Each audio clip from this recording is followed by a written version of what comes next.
Hello and नमस्कार मेरे प्यारे दोस्तों, this is me Kumar Pankaj और स्वागत करता हूं आप सबका हमारे यूट्यूब चैनल क्रैक नाउ पर। बिहार करंट अफेयर का निचोड़ जुलाई, जून और अगस्त अगस्त 15 तक का करंट अफेयर हम देखेंगे। हमने पहले भी करंट अफेयर का एक वीडियो देख लिया था जिसमें हमने मुख्यमंत्री की शपथ और वैसी कुछ चीज़ों को कवर किया। उसमें जो कुछ चीज़ें बच गई हैं उनको यहाँ कवर करेंगे हम, और 3 महीने का ये करंट अफेयर ऑलमोस्ट पूरा हो जाएगा। ध्यान से देखिएगा इस वीडियो को, और ये वीडियो के साथ आपने जो पुराना वाला निचोड़ है जो मैंने पहले बनाया हुआ है 1.5 साल का, 5 पार्ट्स वो हैं, 2 पार्ट ये हैं, सारा मिला के 3 घंटे का करंट अफेयर है 1.5 साल का। आप इसको देख जाइए, फिर आपको कुछ भी पढ़ने की ज़रूरत नहीं है, ये मैं बार बार कहता हूँ। तो चलिए शुरू करते हैं बिना किसी देरी के। स्मृति साक्ष्य एवं अभिनंदन स्मारिका, इसका ध्यान रखिएगा, गंगा अर्पण का लोकार्पण किया गया। स्मृति साक्ष्य एवं अभिनंदन स्मारिका है, गंगा अर्पण इसका नाम है। इसका लोकार्पण किया गया फागू चौहान जी द्वारा। फागू चौहान कौन है? बिहार के गवर्नर हैं। इन्होंने गंगा अर्पण नाम की इस पुस्तक का लोकार्पण किया। स्मृति साक्ष्य है और अभिनंदन स्मारिका, गंगा अर्पण इसका नाम है पूरा। फागू चौहान जो बिहार के गवर्नर हैं उन्होंने इसका लोकार्पण किया, और गंगा प्रसाद जी द्वारा ये लिखित है। और गंगा प्रसाद जी कौन है?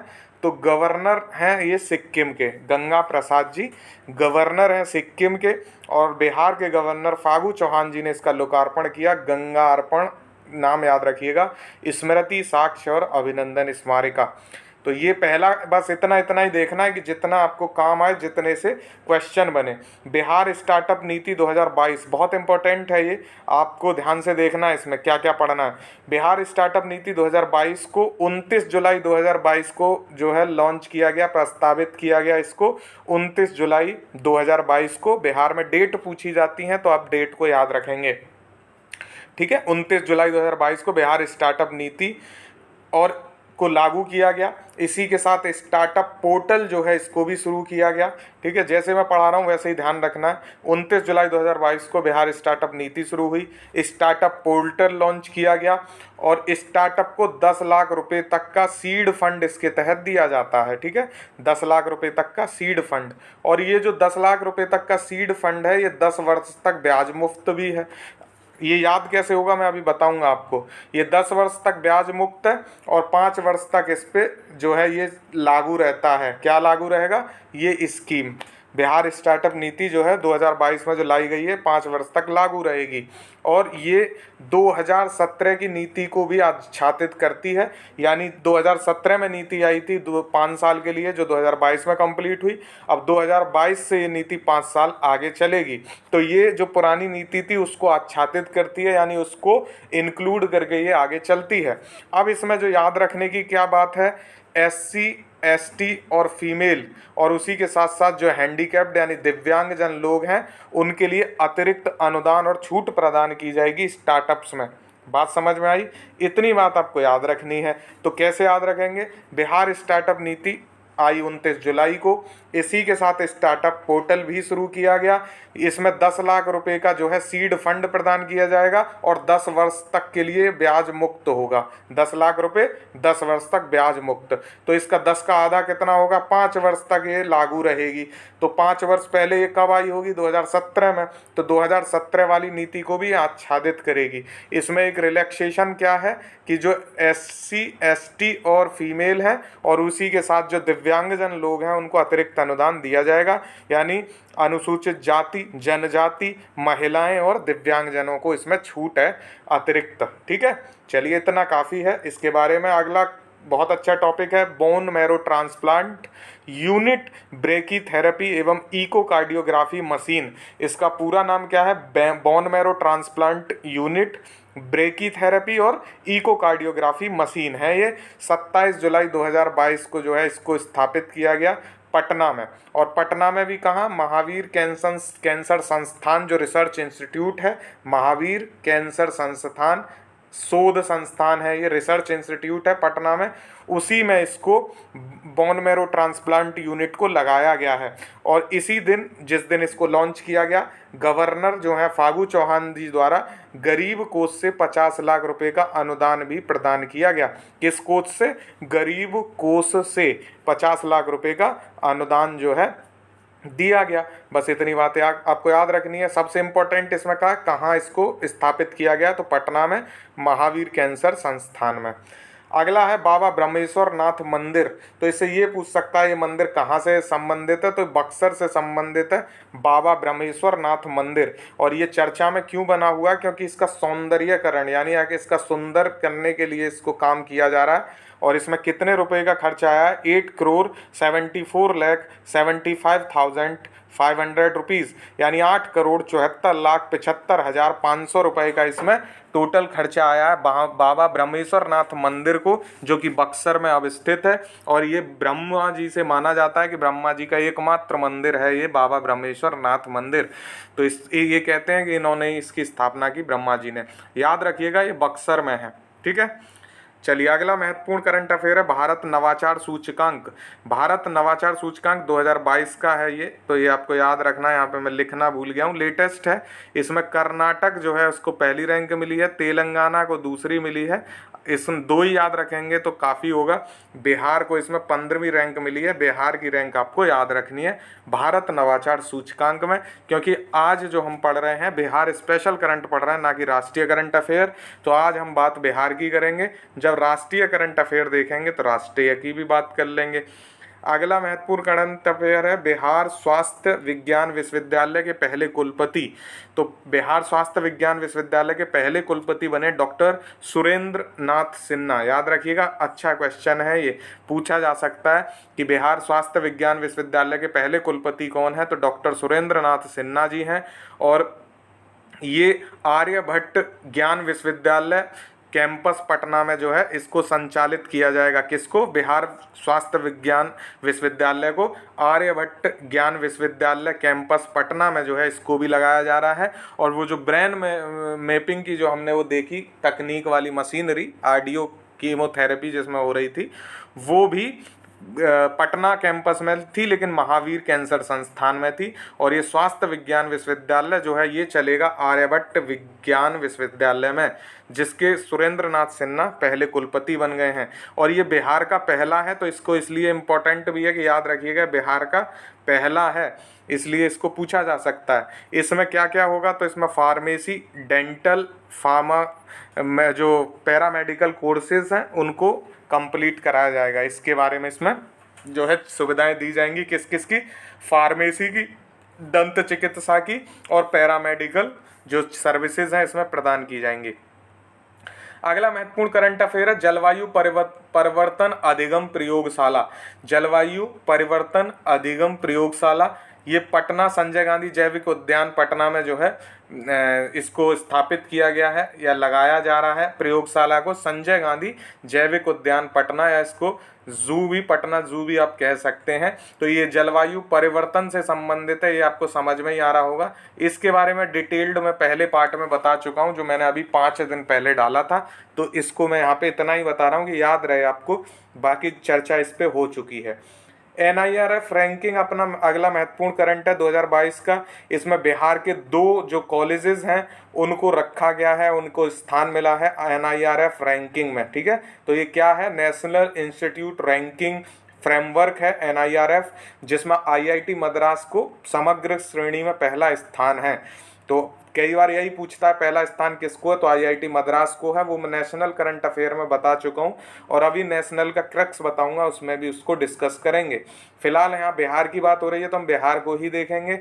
IIT पटना का 59वीं रैंक है, तो पूछ सकता है कि NIRF में बिहार को कौन सी रैंक मिली है, तो इसमें IIT पटना है जिसको टॉप 100 में रैंक मिली है 59वीं, और NIT पटना है जिसको 101 से 150 के रैंक जो बैंड है उसमें रखा गया है।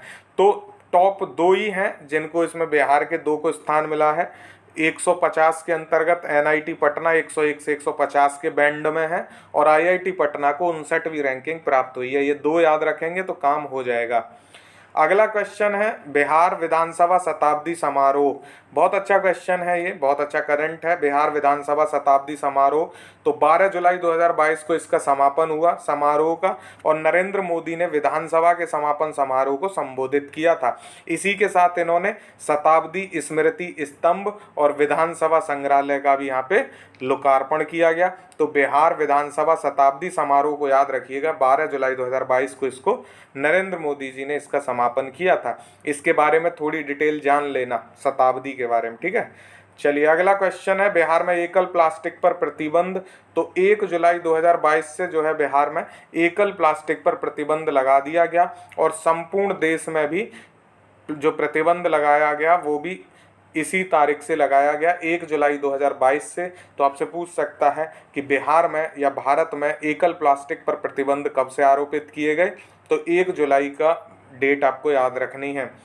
अगला है वन हेल्थ लैब। बहुत अच्छा क्वेश्चन है। मुजफ्फरपुर में स्थापित की जा रही है ये वन हेल्थ लैब, और जो स्वास्थ्य मंत्री हैं मंगल पांडे, उन्होंने इसका जो है उद्घाटन किया वन हेल्थ लैब का मुजफ्फरपुर में, ठीक है। याद रहेगा आपको, इतनी बातें पूछ सकता है। वन हेल्थ लैब का स्थापना कहाँ की जा रही है, तो मुजफ्फरपुर में की जा रही है, इतना याद रहेगा, काम हो जाएगा। एक्स्ट्रा इन्फॉर्मेशन है कि स्वास्थ्य मंत्री मंगल पांडे हैं बिहार में अभी। ये जब ये नई सरकार बनी है उससे पहले की चीज़ें हैं, तो कुछ आप देख लीजिएगा कि एक आध दो मंत्री हो सकता है चेंज भी हो गए हों।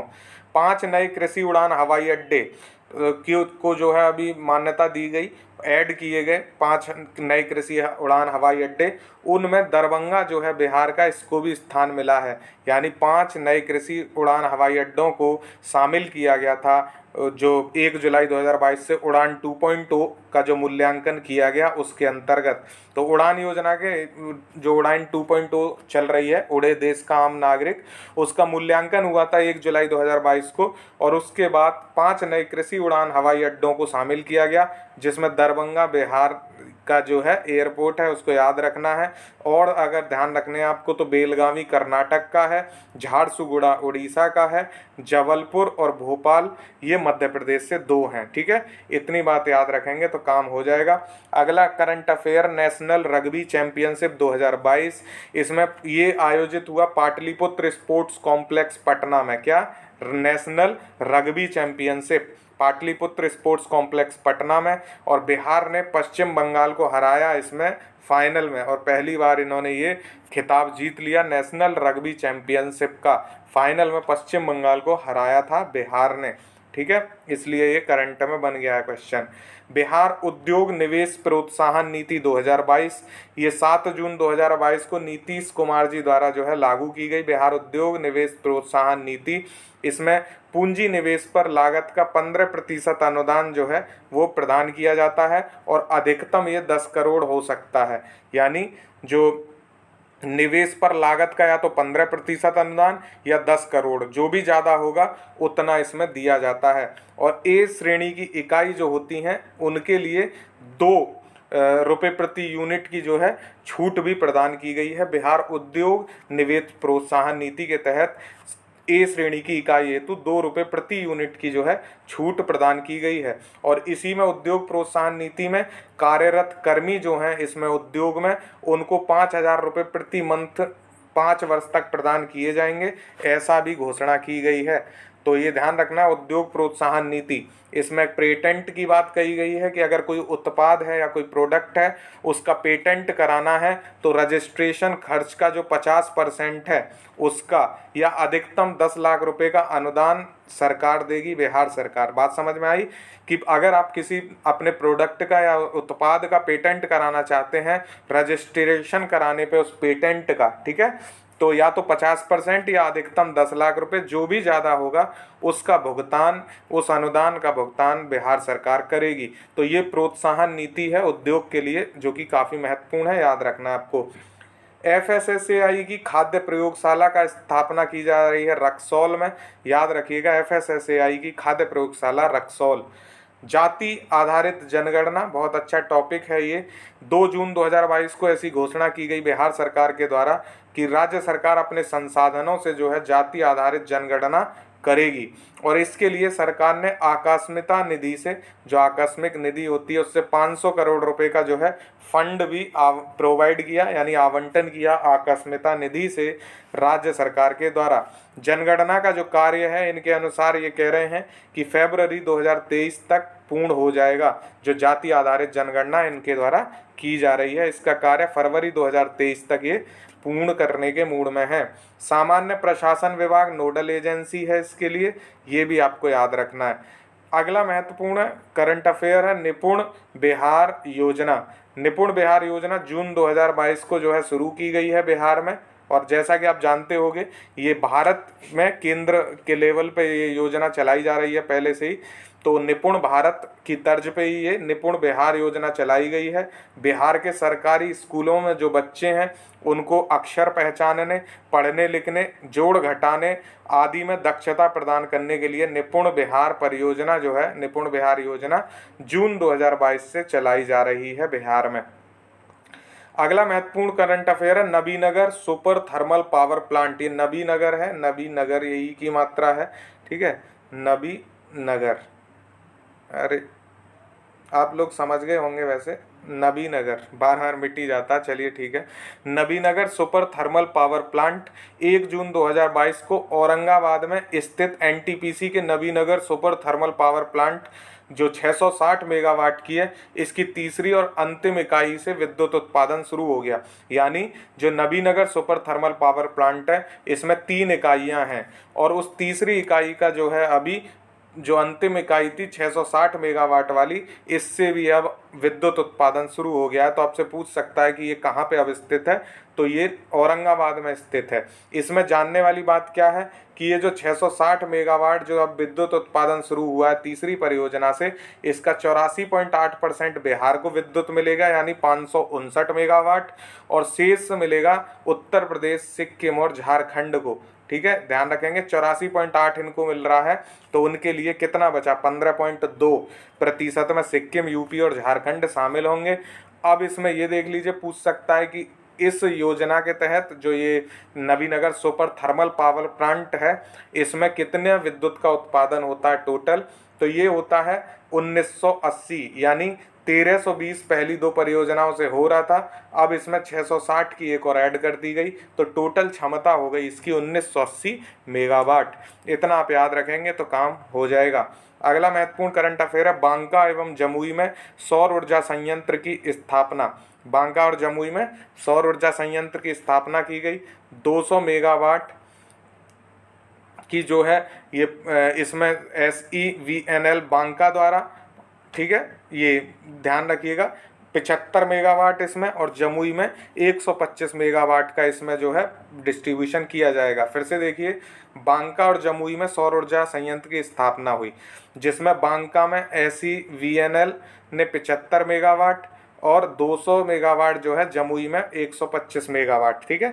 200 मेगावाट की कुल परियोजना है, जिसमें 125 मेगावाट आपका जमुई में है और 75 मेगावाट बांका में है। और ये किस किस के तहत चलाई जा रही है, तो ये सतलुज इलेक्ट्रिसिटी बोर्ड है SEVNL, ये बिहार का है, ठीक है, और ये नॉर्थ बिहार का है। तो इनके द्वारा ये समझौता हुआ है।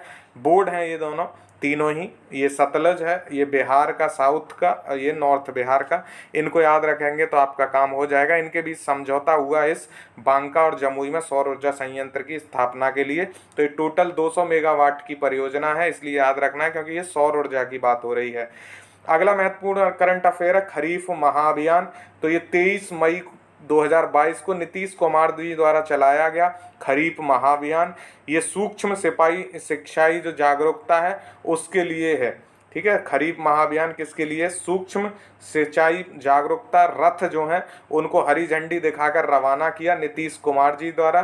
23 मई 2022 की डेट याद रखिएगा कि खरीफ महाअभियान कब शुरू हुआ, तो 23 मई 2022 को ये शुरू हुआ था, और इसमें सूक्ष्म सिंचाई जागरूकता रथों को हरी झंडी दिखाकर रवाना किया गया नीतीश कुमार जी द्वारा। अगला करंट अफेयर है 78,000 प्लस राष्ट्रीय ध्वज फहराने का रिकॉर्ड जो है बनाया गया, और ये कब किया गया, तो कुंवर सिंह विजयोत्सव मनाया गया 23 अप्रैल 2022 को। आपको पता होगा कुंवर सिंह की विजय के उपलक्ष्य में ये भोजपुर जगदीशपुर में मनाया जाता है कुंवर सिंह विजयोत्सव। जगदीशपुर में जिला क्या है, भोजपुर, ठीक है, भोजपुर जिले में जगदीशपुर जगह है, वहाँ पे ये किया गया। 78,000 से ज़्यादा राष्ट्रीय ध्वज फहराए गए और कुंवर सिंह विजयोत्सव के दौरान ये किया गया था। तो ये याद रखिएगा, ये भी महत्वपूर्ण हो सकता है। ये हमने जो आज करंट देखा है, ये देखा है जो थोड़ा बड़ा करंट अफेयर होता है।